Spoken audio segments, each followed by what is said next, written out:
Live. I'm going to double check on my phone. Hi, everybody. I believe we're live. Welcome back to the LittleWins podcast. Live with Lex. Hold on. Let's see.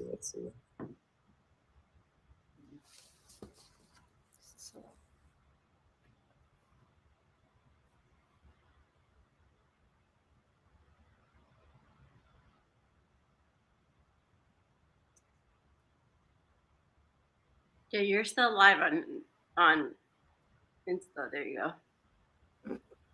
Remember.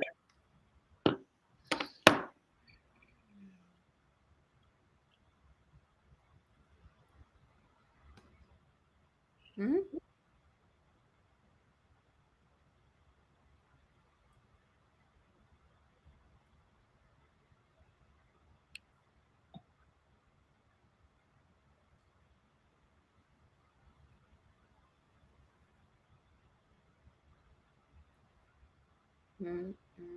Okay, yeah, you're on. I see you on my computer. All good. Okay. Take two. Hi, everybody, and welcome back to the LittleWins podcast, Live with Lex.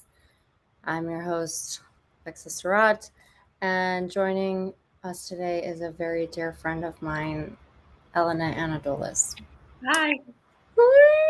So, Elena is a disability and inclusion advocate. We've danced together on many topics on the podcast previously. Yes, yeah. Regarding, we have body positivity, self-love, that one I love, and sex. Today, we're going to be responding to a topic, though, is brought up by a lot of our users. And well, actually, it's kind of like a conglomerate, right? Like it's a cluster of questions regarding learning disabilities, math anxiety, and speech. Every time I think about it, like, and speech pathology. And when I get these questions, I always try to think really long and hard about who I can get to. One, mostly what our goal is here is to spread awareness, because I think a lot of these questions, especially the way that they're posed to me, are that they wonder if they're alone in it, or maybe they're the only one experiencing it. And so my main goal always with the podcast is just to be like, yo, you're not alone at all. So then I try to think of who I can get on to talk about these things. And Elena, you're the one. You're the one. For this one? Well, I was like, I called you and I was like, hey. Hey. Maybe you have some experience here, because I certainly do. And I very much like to discuss it with you. So welcome back to the show, Elena. Well, thank you for having me. It's always fun. Yes. Because I can be myself. So it's fun. Oh, only if you're yourself. I'll click off as they come out. I wanted to wish everyone a very happy Labor Day weekend as well, because a lot of us, we work all the time and we don't remember always that it's a holiday. So happy Labor Day weekend to everyone. I think it's best if we start with, I'm gonna Tarantino it. I think it's best if we start with the questions and go with our personal experiences on them. Because guys, we actually we had someone scheduled to be on the show who is a professional in one of these topics. But if you're just joining us now, we are discussing learning disabilities and math anxiety. And also, I'm sorry, I have a child that's interrupted. Would you like to come say hello? Hi,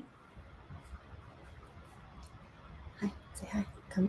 Well, hi. You're interrupting the whole thing. Say hello. Okay. Let's go with personal experience, if you would like to start. and I'm going to answer Sure. my son's question really quick. I'll be right back. Sorry. Okay, so personal experience. So I'm 38 years old. Hi, Nicholas. It's my friend Nicholas. So I was in the New York City Board of Ed school system many, many moons ago. And obviously, because I have a physical disability, I have cerebral palsy.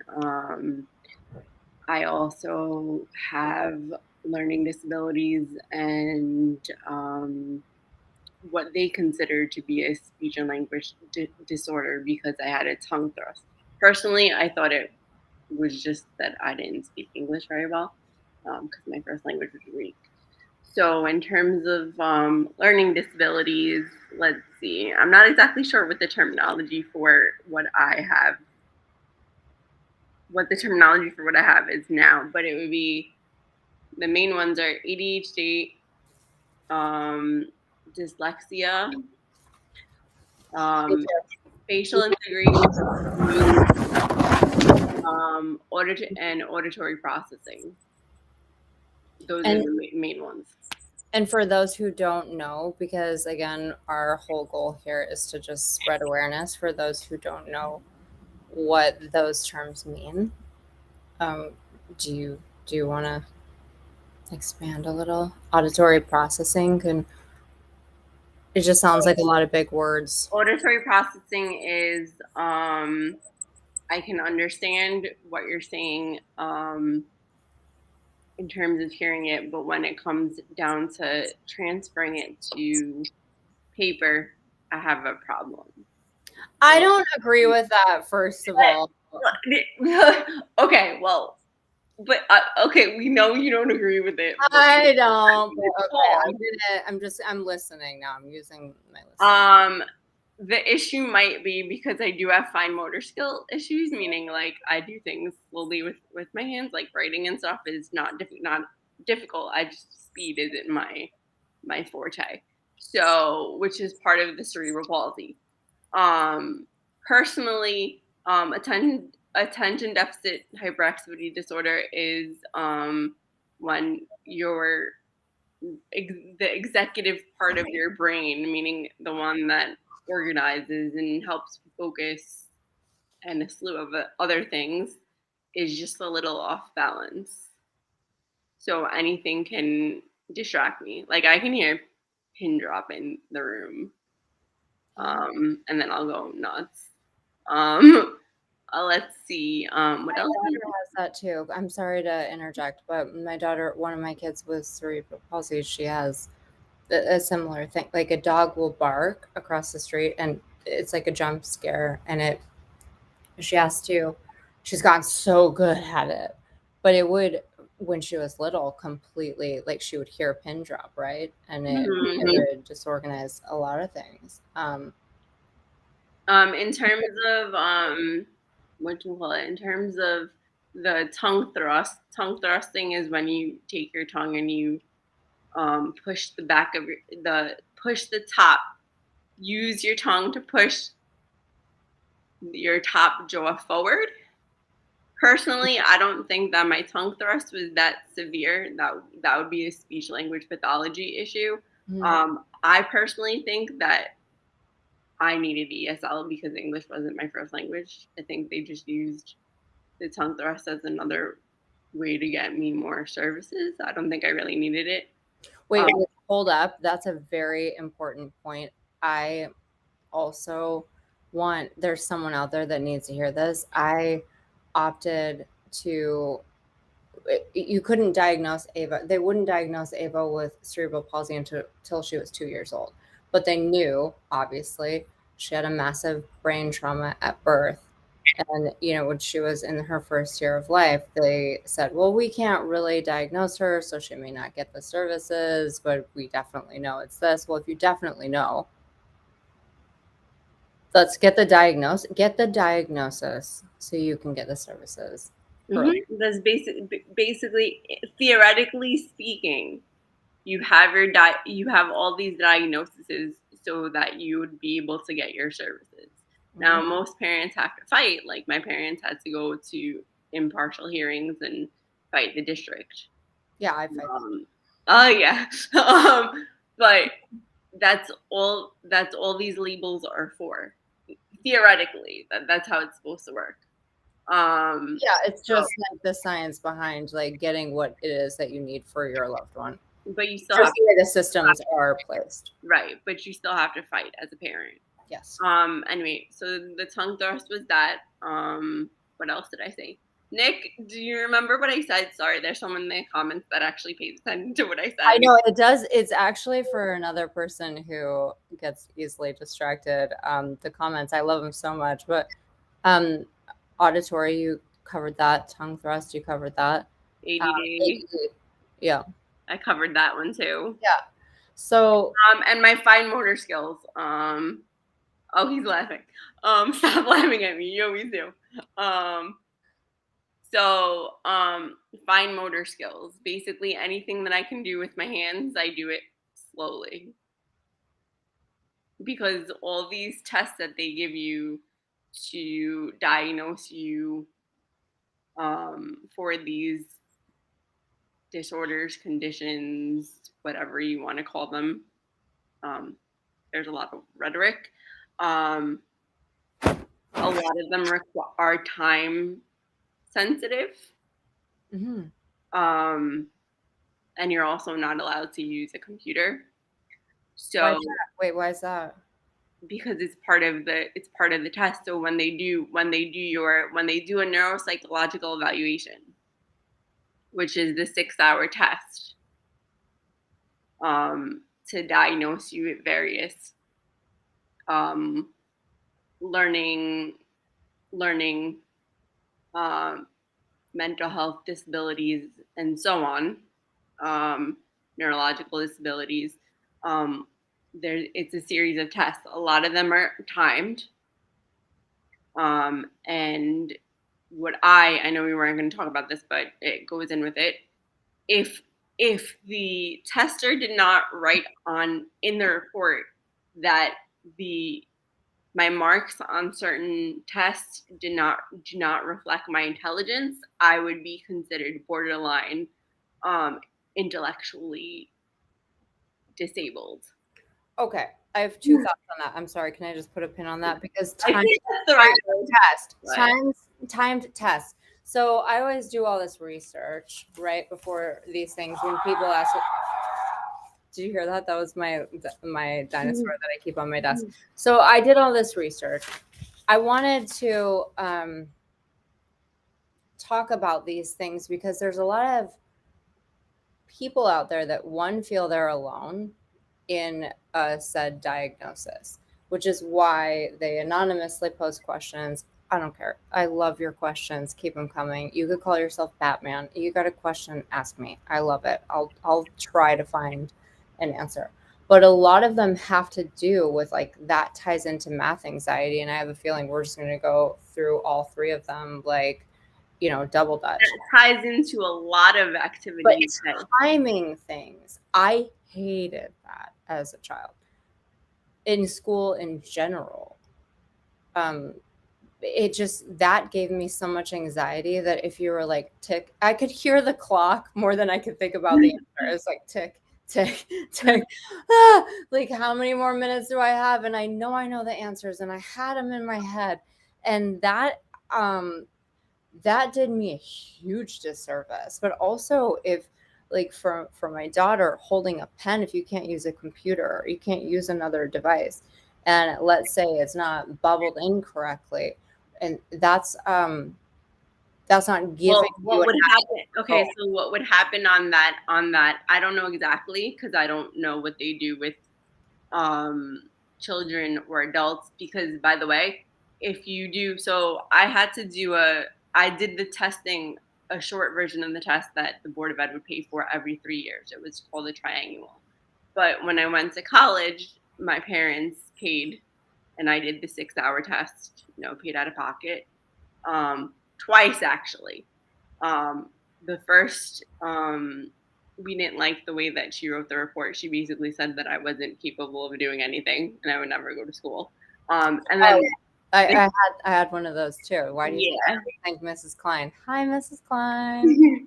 And then the second one actually said, well, because of the way that the test is administered, these are Elena's scores. And according to the scores, she does have an intellectual disability, but she really doesn't. Because if it wasn't timed and and she had, an alternate way of doing it, aka computer, for one of them at least, she's intelligent. Yeah. Yeah. I think this is a good time. I'm going to switch it up and I'm going to go to some of the statistics because, I love statistics. Yum, yum. And I do it every time. But I think it's high time because what if a teacher or somebody who, is in a position of that level of power doesn't know this? Or maybe they didn't experience it. Or maybe they had to cram down that experience and forget about it. Just real quick. At least 1 in every 59 children has one or several learning disabilities. I always am like, but what Can I does hear it mean? What does it mean? Mm. Yeah. 1 in 5 children in the US have learning and thinking differences, such as dyslexia. Is that what they call them now? Thinking differences? Yeah.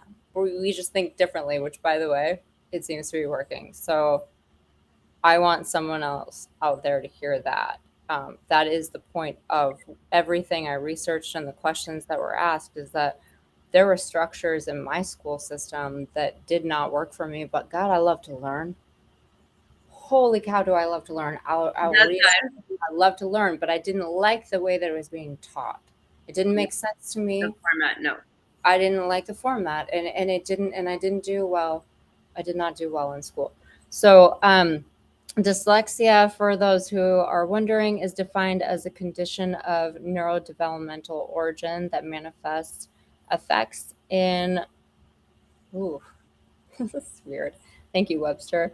The ease within a person and how they read, write, spell, and typically recognize a specific learning function is defined as a disorder within children. Okay, well, back to that. My dyslexia comes in, I flip letters and numbers. I think far more people That's what I do. actually know. So, have you ever, what I love the test of, back in the day, because I'm a dinosaur, of the rotary phone, when you would have to repeat back, you'd say, repeat back your number because you don't have a cell phone. But I could do that. I couldn't. And I'd have I could. That's a memory thing. And that's not a dyslexic thing. That's a memory thing. the way you write it down. Oh, okay. Yeah. So if you write, you're hearing it. But if you accidentally switch 2 numbers, technically, whatever. No, I switch. Honestly, when I'm doing my bank ledger, because I still have to do it old school. Because when it comes to numbers and math, can you explain dyslexia more? I know, but okay. From our personal perspective, you want, Nick? There are multiple. Yeah, Nick. There are multiple. Wait, your name is not Iron Wolf. You're Nick. No, that's his TikTok name. Okay. There's a few forms of dyslexia. I'm gonna let you take it, Elena, and I'll add. So in my experience, it happens when I read, with the E's and the I's. I'll switch them and then I'll pronounce the word wrong, or when I write. Oh, it's a learning disability. That has to do with reading and numbers. Well, that's what I was saying. In Webster's definition, Webster, not me, defines it as a neurodevelopmental problem that mainly affects the ease within a person's ability to read, write, spell, or typically recognize specific learning structures. So basically, in English, that means I know. That means I drop when I write. I'll drop a letter here or there. when I do numbers, I'll flop the numbers. Like I'll flip flop them. Like if it's like I was doing my checking account the other day, and because it's math, I have to use a ledger. I can't do it on the computer. Like I literally have to print everything out. I did long division. I did 29 instead of 92, and it took me an hour to figure out that mistake. Where you went wrong. And you know what? All of these statistics show that it's far more common than anyone thinks. So that's why we have this conversation, so that you recognize that if you're someone that did, 29 instead of 92, and you're at home, you're like, what's wrong with me? Actually, nothing. It's pretty common. I, for one, failed math on repeat in high school, but I was like, so in high school I never got a Regents diploma because they didn't let me, even though I passed, they didn't let me try to take the math Regents. Well, no, I did do the math Regents. They didn't let me try to take we had to take sequences, so you either did a math sequence or a science sequence, and I was like, all right, and back then it was when they were switching the maths to this weird stuff. So I was right. Weird stuff. The ones that are the way that they label them, sequential 1, 2, 3. It wasn't sequential 1, 2, 3. It was math A. You had trigonometry, algebra. Yeah. But you're not even that much older than me. I don't know. Okay, so trigonometry, algebra, and then I don't know what comes next. It was sequential 1, 2, 3, and then it went into math A and B. Yeah. So I was right in the middle where I had already taken sequential 1 and 2, and then they shifted over to math A and B. So I had to do sequential 1, 2, math A, B. And I passed it. I didn't get you did. I passed wait, in the hospital, right? Hip surgery. You have to, yeah. On Percocet. Jeez Louise. They wouldn't let me take the science read because they're like, well, you're gonna fail, and I was like, so what? Yeah. No, I mean, then take it again. And that's another thing for parents. Like when you feel like your child, maybe I want to get into that because I have 4, and I've definitely had these conversations where they felt uncomfortable and all of that. I just, am the first to be like, hello, we need help. And I know you have services, and I'll find them. That's part of why we're doing this. But my personal experience, Elena, you already know, but for those who don't, I failed high school math, like the basic kind, especially when it got to be like a long division, because I would flip flop 2 numbers, apparently, allegedly, here and there, and then not be able to find the answer, just like you said. But the awareness of it, so I didn't know. And then all through high school, I'd be in like AP English, AP History, all the trying my face off. I was like, what's wrong with me, you guys? I honestly, it made me feel, I hate saying this, but this is what I'd be like, am I dumb? Like how am I not? I feel like I understand. Can I ask a question? When you were going to be home doing your homework, did you get it? I understood the task, right? I understood what was being asked of me and the format of the equation, but I didn't know that I was doing that subconsciously, basically. And so I thought I got to an answer, but no one told me, this is true, but all through high school, that it was that simple of a change, until I got that 1 year at college, like an institution where they call it college. And in college math, my professor told me that I'm numerically dyslexic and put me, remember, in a classroom underneath a school. That was in college? I thought that was in high school. Nah, that's what I'm trying to tell you. So that's why we have to have this conversation, because these questions, although we've come so far, I have to say, with there are so many resources out there, and the awareness is really far greater than when I was in high school. No one even bothered to tell me, hey, Lex, it's 29, not 92. No one even bothered. And I didn't know. So I thought for 4 years that I just like, I was incapable of doing math in any way, like any mathematical equation at all, no matter how hard I tried. And then they put me in what they called then special ed and didn't teach me anything in there. That In wasn't high school, right?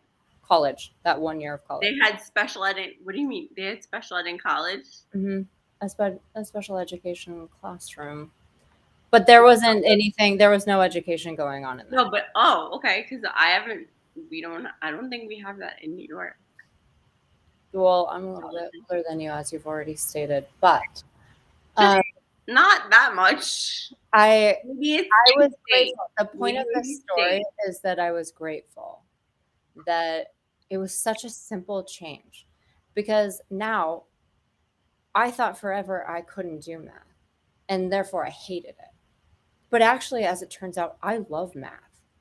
Flying planes. Actually, really good, guys. Coding. I am she geeks out about math, guys. But I didn't know it was all I needed to do was look 2 times. Look once over, then look another time. We're good. When I'm writing it down, look twice. And that's all I had to do. But I went that whole educational process till 18 thinking that like there's just something wrong with me. All I needed was to know that I needed to double check. Yes, Nick, so simple. Nick, we know you're awesome at math. That's why you do my things for me. I like when I'm trying to figure something out, I text them and I can do that. But you also build things, sir. Okay, good. We might need that. Okay, so back to statistics really quick. That was like tales from our dark farms, right? That was the sad days.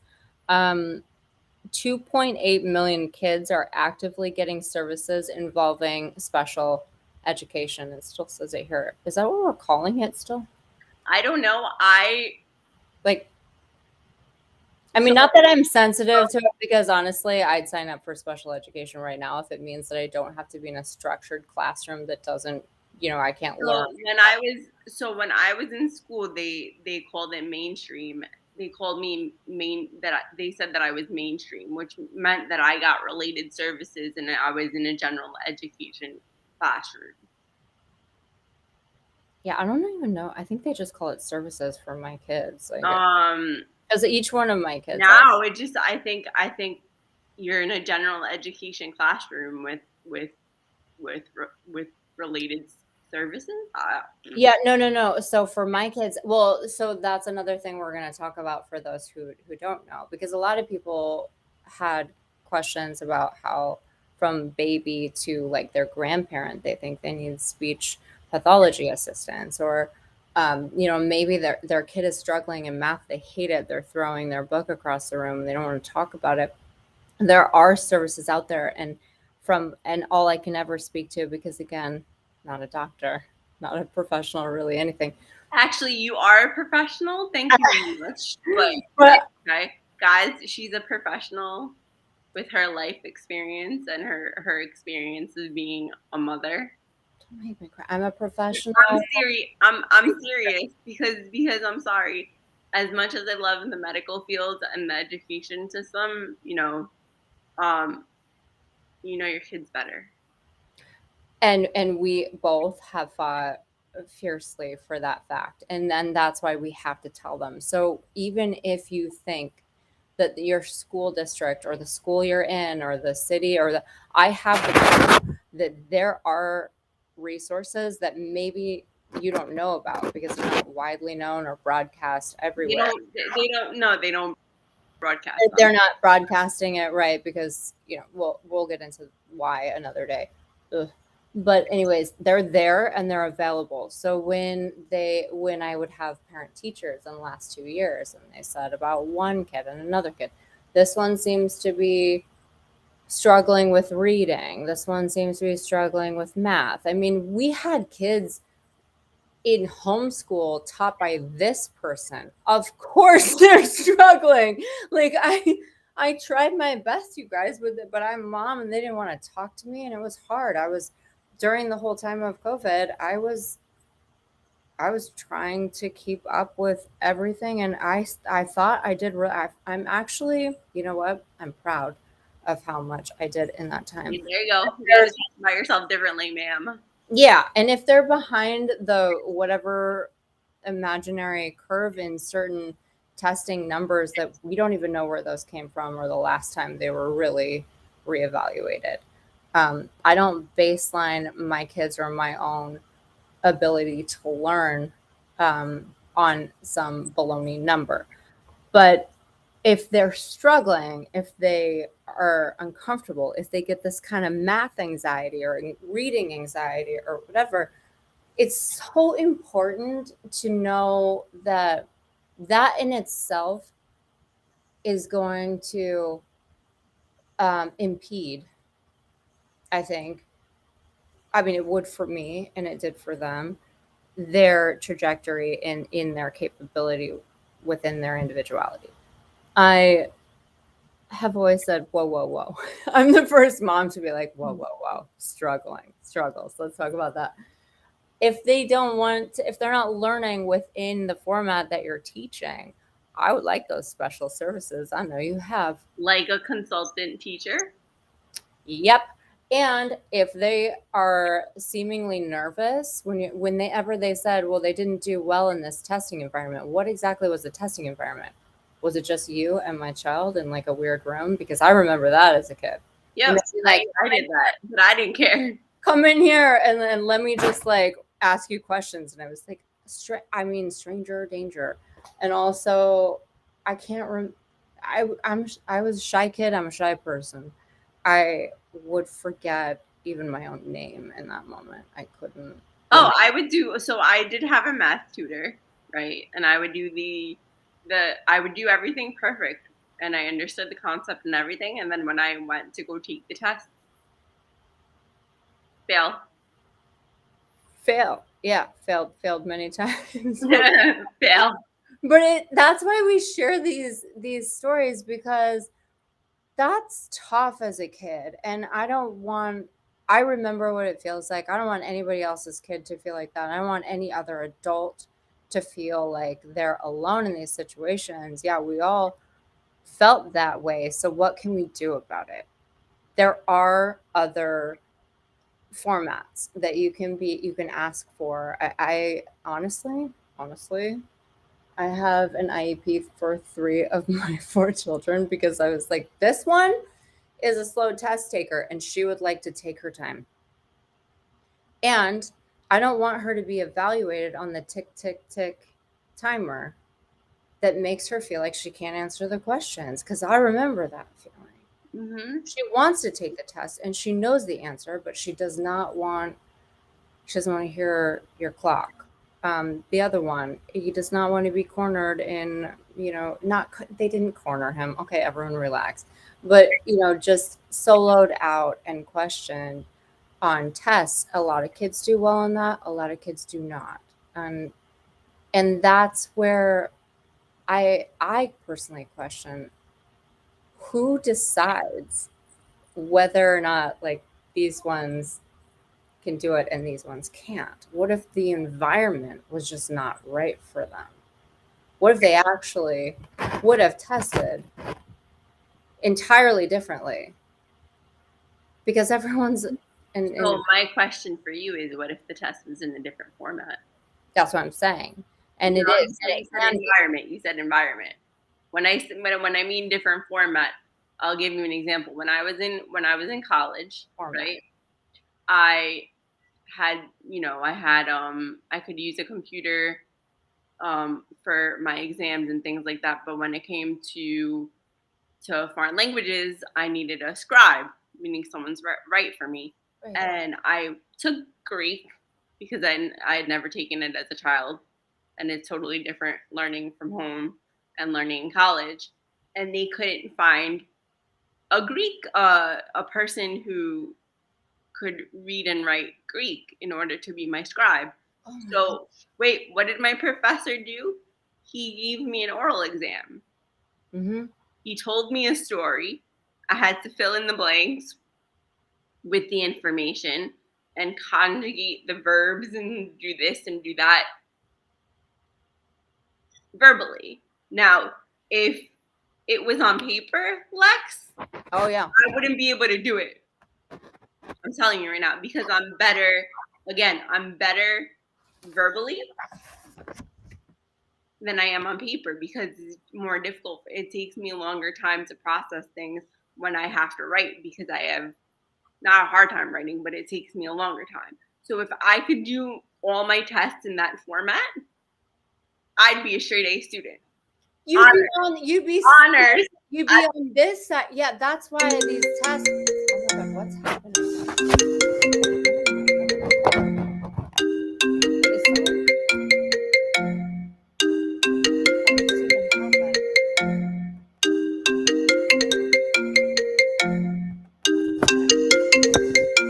No, that's not it.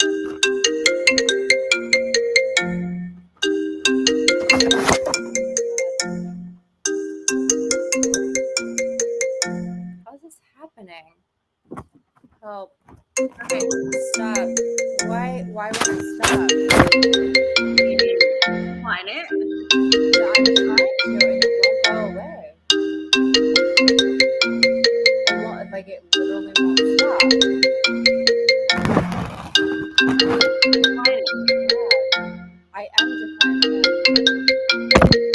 That's what happens when you're Wait, how is this? But, like, why won't it let me decline?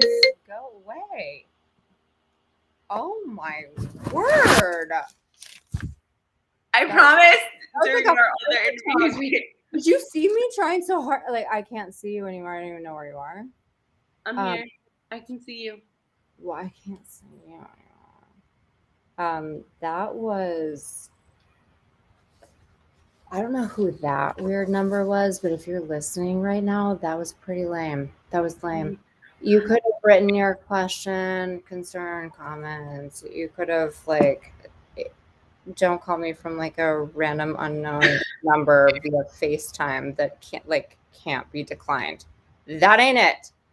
Anywho. No, okay. So if I was able to take all my exams that way, I'd have 3 PhDs.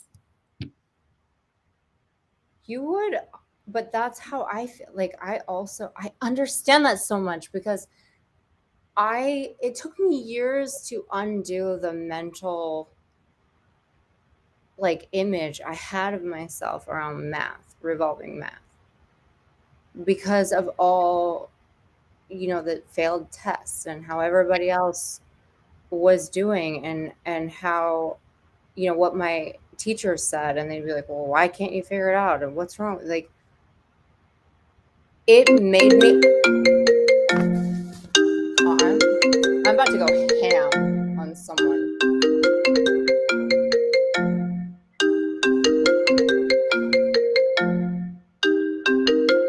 This is so unbelievably insane. Do you see how I can't turn it off? Can decline it? I can't decline it. Who's doing this to me? I don't know. I'm trying to answer it actually, so I can, for the audience, we can all inquire as to what their problem is. Would you mind giving me 1 second so that I can ask Daniello how to make sure that doesn't happen again? Do you want me to text him or? No. Hey, Lex. Oh, okay. Hey, how do I make that not happen again? I don't know who this is, but it's like an unknown number, and I can't decline it. Thank you, Daniela, for being on. What is this? Here, I'm just gonna turn on Do Not Disturb. Yeah, but then when you did that last time, I couldn't get the questions. No, you'll see them in here still. Okay. You just won't get any pop-ups from your phone. I have my phone on Do Not Disturb and the message. You see, remember when we did that? Okay, that was weird. Sorry, guys. But I just turned it on for your laptop here. Oh, you're in my laptop. Could you pay my bills and answer some emails, please? I'm gonna go now. He's like your 4,000 emails. All right, back to thank you, He has Danielle. a lot of editing to do, but we love you. Text me if you need anything. Immediately, yes, I will. Thank you. So when the question was revolving math anxiety, it made me, the more I researched, I was like, it's actually anxiety and tension in many different formats because of the testing structure. So we have to have these in place. We should really loosen them up a little bit and remember that people learn differently. Not everyone, like, keep a strong structure of what we know works, but be able to move, in other directions. If a child, like you say, you answered questions verbally better. My one daughter, Ava, absolutely. My son would much rather not talk to you. Like, very, very much rather. Here's the problem, though, because I didn't. So there were a lot of students in my college. A lot of my friends who were who looked more disabled, and because they looked more disabled and they did have a speech impairment, like you can hear when they spoke, they were allowed to do it verbally.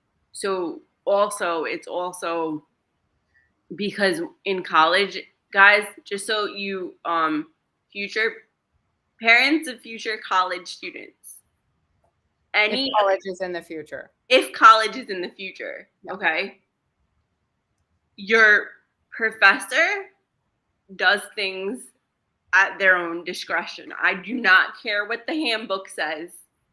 If you get it in writing from the professor that your child can do A, B, C, D, first read the handbook. Yep. But more times than not, it's up to the individual professor, and if it does not change the information, or they can't come, there is absolutely positively no way that they can come up with a different format, then fine. But it's up to the discretion of the professor whether or not your child can do an assignment, pass or fail. Yeah. No, yeah. In the way that they're able to do it. Like, I'll give you an example. My professor, right? I couldn't, what was it? Oh, yes. Was instead of taking a test, I wrote a paper. I love that. Because I was better at writing. Instead of going into class, because I had to take two forms of paratransit to get to school, he said, you're not doing that. It's going to take you 4 hours. Get one of your friends who's in the class with you to just bring their laptop and Skype. Okay? Oh. Extended time on assignments, anything like that. Any accommodation that your child may need is up to the discretion of the professor, as long as you get it in writing. I don't care what any disability office says. You have first of all, be open with the professor about your disability if you feel that they're understanding. Okay, because I'm going to tell you this right now. I lost a year and a half of school because I was 18. I didn't get things in writing, and the dean came back to me and says, well, the professor's telling me a different story. Meanwhile, the teacher had me doing all this work while I was home doing physical therapy 5 days a week. All this work. My parents also hired a tutor so I can do it. And we were emailing back and forth, and I had the emails to prove it, and she would comment on my assignments. But in the end, she told the dean, I don't feel that Elena got the full experience of the classroom because she wasn't in the class. What? No. So why are you making me do all this work then? Why don't you just have me drop the class? but I didn't have it in writing. Do you understand what? So whatever you do, paper trail. Well, and know that these are options. So I didn't. Oh my god, I'm like, I don't know, am I freezing? I just got like a weird buffering. No, you didn't. You're not freezing. No, you're good. It's giving me okay. All right, fine. Well, any whoosie. I didn't know going back. I didn't know that it was a possibility. I didn't either. That maybe I just needed one person to say, "Hey, let's just go back over this work." Hi, parents. Hi, teachers. Go through that. It's not just a wrong answer. Maybe you could save somebody 4 years of their life by going, wait, how did they get a wrong answer if that's actually how you do it? And it's just one easy catch. But also know that if you go to parent teachers or you go into meetings and they say your kid's not reading or they're not spelling or whatever, there are options there, and you don't have to think, oh, there's something wrong with my child. There's nothing wrong with your child. You have to ask those You because have they will to not ask offer. them or they will not offer it. Nope. And I'm offering this because what I found was there are, it's very individual to each state. So there's like a lot of numbers and emails. I wrote them all down. Did you go through all 50 states? Yeah, I did. Okay. Guys, she went through all 50 states. It's just where I'm at. But I have them, and I just, in case someone asked me a question about their area, I wanted to be prepared with that answer. And they're there. They are not broadcasting that information. I don't know why, and I think it's kind of lame, guys. I think they should be really bold and proud I of don't understand why, because unless it's changed over the years, the more services your kid has, the more funding the school gets. Well, and like put that on blast. We teach everyone. Like that. Yes, I love that. But anyways, we can't fix that too today, not today. What I wanted to cover in that topic too is that we're talking about our schooling experience. I've learned more since I was not in an institution like format of that type, just by knowing what I wanted to learn. And then in the cadence in which I could digest all of that information, and the way that I felt I could retain it. Call me whatever you want to call me, but I've learned a lot since then, a lot more than I would venture to say I learned in school in that first 18 years. I just don't want people to feel like they're the only one that feels that way. We need to revisit the way that we have, a lot of schools are doing it a lot. I will give credit where credit's due, where they understand that everybody learns differently and they're trying to figure out who's in their classroom and how best to reach everybody's needs. They're at least trying. But we really need to, like, the standardized testing, we are still doing it the exact same way. Hello. Let's just put it this way. So when you take a neuropsychological evaluation, which tests behavior, your IQ, different things like that, there's a kids version, and then there's the adult version. The adult version starts at 16, right? 16 through however old you are. 16. I don't know. Anyway, this is how, I don't know how it is now, but this is what it was like when I did it, right? So I was used to taking these tests, and I have a very good memory. You want to know why I scored so high on the tests? Because I remembered the answers. Hey, there's something in flying planes where you use everything you possibly can. Where I write my flight notes in permanent marker. And there's a flight instructor the other day that said, use whatever you have, whatever resource is available. And if that's the one, lean into it. If you understand it, if it's your mode of operatum, there's nothing wrong with that. But you do have a very good memory, and I love that about you. I wanted to tell you, and I think that it's really important that we mention this too, that in 2 of the surveys that I read, yikes, on math anxiety specifically, but then it went into like learning anxiety in classrooms, tension. We've talked about this before. Who came up with spelling bees? Okay. 93% of adults reported that they felt some apprehensiveness about any kind of math, especially in a public forum. So 93%, that's kind of like, all of us. Maybe we could give each other a little leeway. When I was counting on my fingers today when I took the kids to the pool. I was like, yeah, got it. Don't make fun of us. What? Said to my friend Nick, don't make fun of us. Well, that's delayed for some. I don't have anybody else here anymore. He's still here. I see all the comments. Oh, not any new ones. I don't have any. Well, you can make fun of me. I don't care. But yeah, I do use my fingers to count. Oh no, I know he's still here. That's why.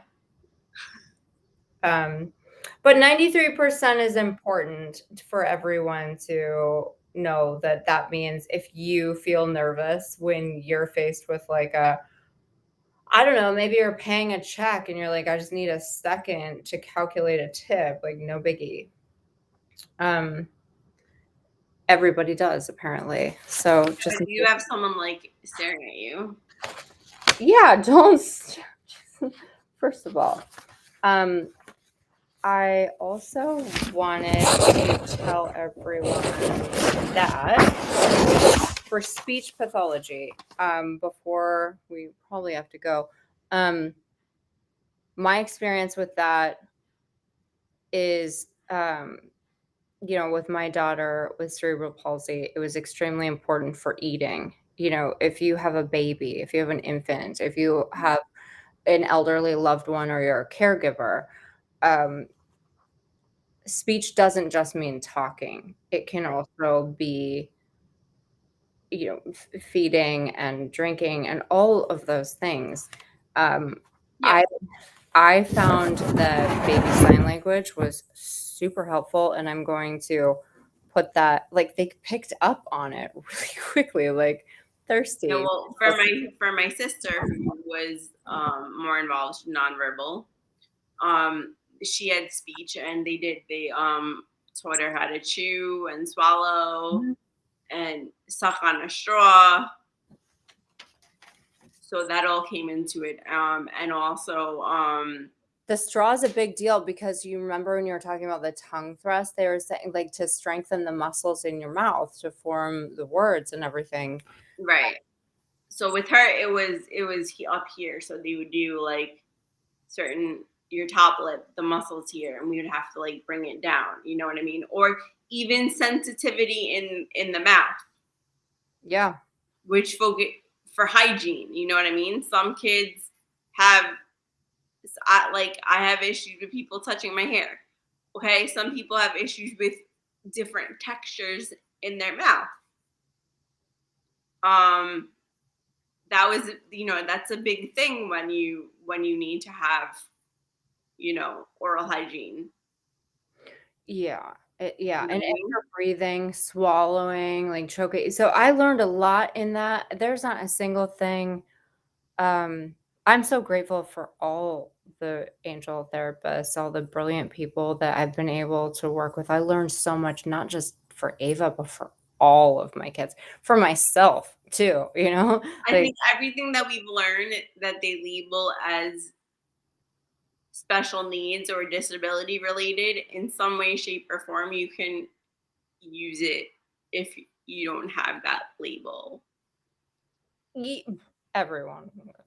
And Like, that's are why you, I'm so fortunate for that information. It's been extremely helpful in all areas of my life. I just wanted people to know that that's a common misconception that it, as I read here, a lot of people, and I had it too, right? Like they said speech therapy, and I was like, she's like 5 months old.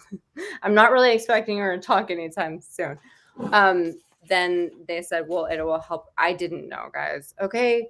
no, I don't think any parent knows unless they're the professional in the field. It does not have it in the way And it's scary. when It's you're scary. expecting, and it's scary. It's scary. And breathing, it transfers into sleeping, all of that. So I have a lot of great numbers and resources on that too, where there's like larger, like ASHAS, their website will give more like state associations for each state on the speech language pathology, auditory too.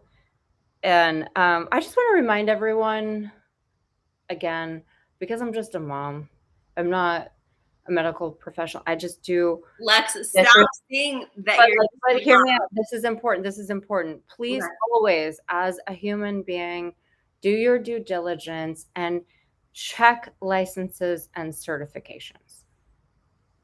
Do not forget that. Make sure, even if it's on a website or blah, blah, blah, make sure you ask to see, or you make sure that they have up-to-date licenses and certifications. I cannot.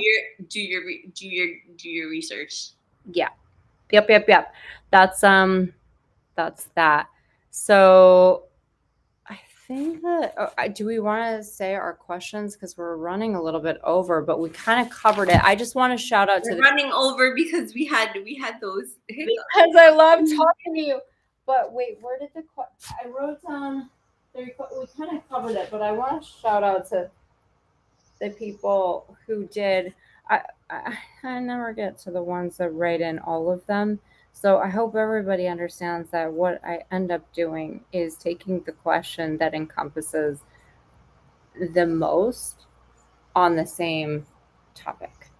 I hope that is okay. Know that I read them and that I do the best that I can because I love you. That's it, really. So have you or do you have a learning disability? From Jenny in California. Yeah, I mean, I personally think we all do. Yeah. Wait, is that for you or for me? It was to us. So we covered that. But hey, Jenny from California. Hi. And those who asked the same question, yeah, guys, yeah, I've definitely been considered a whole lot of things that you. It's another therapy session, but yes, absolutely. Has she been officially diagnosed? I don't know. I don't think so. But she knows that she has it because of her life experience. Well, life experience, but also like one of these things is not like the others, and then other like teachers and things would point other things out when I didn't fit into the exact box that they wanted me to. And then they told me that Mrs. Klein told me that I'd never amount to anything. I love shouting out her name. I hope you're out there and she's listening. Yeah, and then all the other time, well, she's just F failed, D-. What's wrong with her? And especially when I went to school, it's definitely changed a lot since then. But do you know what that does to a person? When you're already trying to learn, you're already trying to grow up, which is a lot. My school didn't help me with my college applications. No. They didn't want, they said I couldn't, I wasn't going to go. No, it's already a lot. And so and then somebody says you can't. something Well, wrong. I did the common application with my mom. Yeah. Who, by the way, is a brilliant woman, but she's not educated in the traditional Classic way. Yeah. Educated. So no, she did graduate high school, Mom. but Tell mom I said hi. I will. Thank you. But yeah, I Okay, did yeah. for mom. 17 of them. Whoop. So yes, Jenny from California. We do and probably have all kinds of learning disabilities. Thank you so much for asking. And there's so many different ones now that I don't even want. Yeah, and then I don't even want to get tested because it's just gonna be a long list.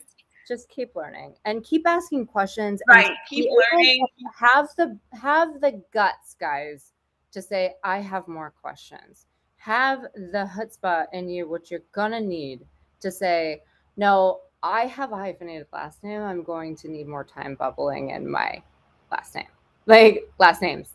I need a minute, or I don't like, speak up. You have to, because if no one else is going to, No one else is going to do it for you. And just say, and it's okay, and know that it's okay. There's so much awesome in that. And you can just ask to talk to your teacher, or ask to talk to, and if the teacher is not responsive, talk to someone else. Or the manager, like we're gonna get to in a caregiver situation, and you say, well, I'm not leaving until we find, because the resources are out there. Shout out to Andrew Spieliner, PhD, because if it wasn't for him, I would still be in college. Wait, who are we shouting out right now? My college mentor. Oh, he's a big HIV advocate. He's amazing. I love him. The guy that I co-authored the chapter book with. Yeah. Shout out to Andrew Spieliner, because if it wasn't for you, I would have never graduated from Hofstra. Well, no, I wouldn't have. I wouldn't have graduated. Okay. Well, I don't like woulda, coulda, shoulda. Because I didn't have the right person to guide me. You needed that support, and you needed something like that someone to create the space for you to learn. And that, as educators, as parents, and I am not saying that I know everything about parenting. I'm just saying I remember being a kid, I remember being an adolescent, and I know what it's like now when even I'm trying to pay my check, where I'm like, everyone's talking and it's like, you know how many times I ripped the check because I wrote it out wrong? Yeah, you just double check. Remember, that's what we learned. And take your time. It's okay to say, I need another minute, or hey teacher, hey, I need I don't do well when everyone's talking. Like, it's hard for me to concentrate. Like, that was another thing that I thought was really cool that I heard another kid, not one of mine actually, say last year. I have a really hard time writing during like their writing period or whatever, when everyone's talking. Yeah, me too. Yeah. It's like, how can you're trying to write a story and everyone's talking. It's like trying to think of a song when one's already playing. Like, what are we doing? Can't do that. It's okay to say, I would do better in this. Is there anything available for me? Or can I do this at home? Or actually, Elena, you said you wrote an essay. What did you say? How did you write it? Did you dictate it? Did you type it? Remember back, well, I had access to, one of my accommodations was access to a computer. Nice.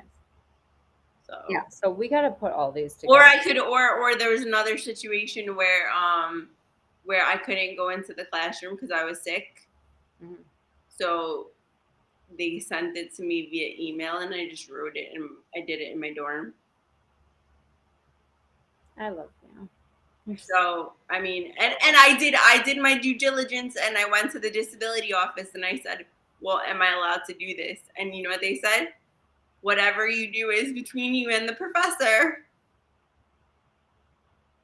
Well, you send your professor who would say anything other than, okay, thank you for doing your due diligence and just wanting to complete something. Send them to me, because I've got a lot of thoughts for that person. perhaps they don't want to be educating. I think that it's such an important, under appreciated job. I mean, I think it's the most important actually, but highly underappreciated job. And I understand why people get grumpy, but let's not forget all the things we've talked about and how everybody learns differently, and that there's a lot. Everyone learns differently, and if you I understand that teachers are overworked and underpaid. Yeah. Um Oh yeah. I but want to share one story about my favorite teacher. Can I? Because you just shared yours. yes, One that changed my whole life. So, as you know, brief preview. I went to Columbine High School during the shooting. I was a sophomore that year, and one of the many ways that I moved through that experience was my favorite teacher was Mrs. H. Hi, Mrs. H. We still keep in touch and we send each other cards. And when I go home, we visit each other. Um, she changed my life. She knew that photography, she was my photography teacher, was something that I did for me. I just love the art of it. It was back in the darkroom ages. And we should definitely do more darkroom stuff. you still owe me a photo shoot. It's a peaceful place. Yes, I do. But she gave me a 0-hour entry. So I could go in before school started if I wanted to develop my own pictures, or if I had taken pictures and just be alone in that room. That was definitely a safe and healthy place for me to work out whatever was going on with me. And she gave me that space to do that. And I attribute a lot of the speed in mental recovery, if that's a thing, to just having her be like, hey kid, you seem to really like photography. If you want to come in before school starts, I'll kick the door open for you. Like, how you could change a life. Just that simple. Yep. With that simple action. Yep. Okay, so next up, what should I do if I think my child needs help talking? Okay, Howard from Texas. Hi, Howard. Howard. I'm doing this double hand wave thing. I don't know, guys. So Why? we're gonna move with it. Okay, we'll do double. Yeah. I don't know. It's just something I do now. Why just one? So yeah, I think for a child, it depends on their age, Howard, but I think the best thing to do when it comes to a child, you can either, depending on their age, you can either talk to a teacher or their doctor and get a recommendation or a referral. Referral is the right word for testing. Yeah, for testing, speech pathology, and all of that within, because as we said before, in each state it's different. But that's the first step, is you can get that referral from those individuals. I know that there were other questions for I think it's one of the next ones. Yeah, if so this is a caregiver. Hi, Beverly. Beverly, you didn't tell me where you're from. Okay. The caregiver, and her elderly patient does need speech therapy and would benefit from it. Yeah, Beverly, you're probably right. I mean, I don't know, but thank you for caring. Beverly, caregivers. Yeah. Oof, yes. I think that from what I was reading, just if they have a doctor, that's the best way to go about it. If If they're elderly, so if they're older and the patient is older, they usually have a doctor, and they usually have a agency that provides services. But Beverly, just in quesadilla, you don't like that doctor, or you would like another doctor within that field, or you would like to talk to that doctor's manager and say you're still having concerns of which, are not being met. Keep going, guys. It's if you believe it, if you care enough to, and I love that you do. God, I love that. Is that not one of the most beautiful things you've ever seen? Don't stop, because Go for a second, third, fourth. you're gonna, As many as you can. find an answer, and you will make a difference in that person's life, and it will make a difference in yours because you did, without a doubt, from my experience. I think that we should stop with those questions, and I think what you and I should do is put together our own resource list. I mean, I just have 100 pages of things, but to summarize, if you're someone who's ever felt like they didn't learn just the same as everyone else in your class and it made you feel whatever that means. I don't even know what that means anymore. Same. Yeah, who knows? Like if you're someone who they said has this ability, or what is it, Elena? That ability, or this one, or whatever. We all have different abilities, or you don't have. I'm so tired of that. I think that if you need more time to learn, you've got it. And you just, if you learn in a different format, ask for it.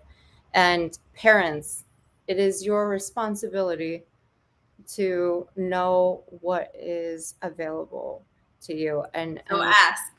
And please don't try to cram them into a box. Again, not a parent professional, but just know that I'm telling you, I just got 3 IEPs for 4 of my kids. Like, honestly, so for everyone who doesn't know, I don't care. I want them to learn. An IEP is an individualized education. Is this still plan or program now? I don't know. But individualized education plan. Yeah, and I fought for that because you know what?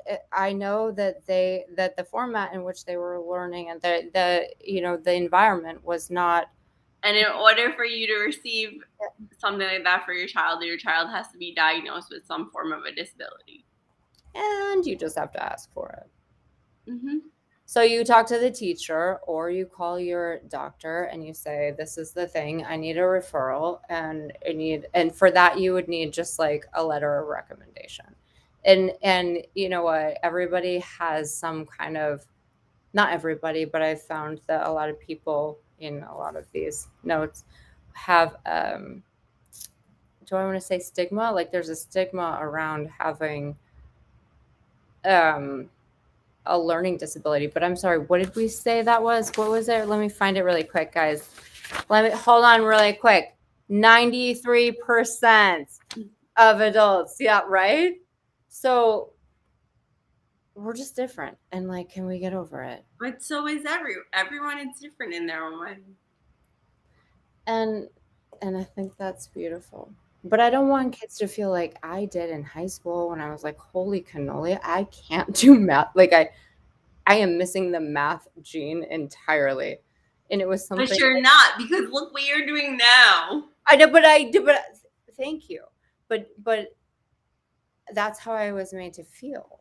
Because it was one simple thing that I just didn't know. So you're not missing the math gene. I couldn't do what you do.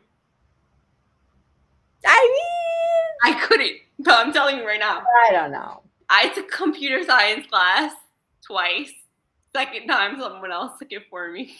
Math is in different forms though. I love the different forms of math. We'll have to have, I could geek out on math all night. Like I love like the different forms of it. Yeah, it's fascinating, but not that AB. What was that 1, 2, like whatever that. Sequential 1, sequential 2, sequential 3. Show me where we use that. Sorry, where is it that we use that in life? Yeah, I have no idea. I think it's algebra. No. Trigonometry. Yeah, what are they? What is that? We need to revisit that too.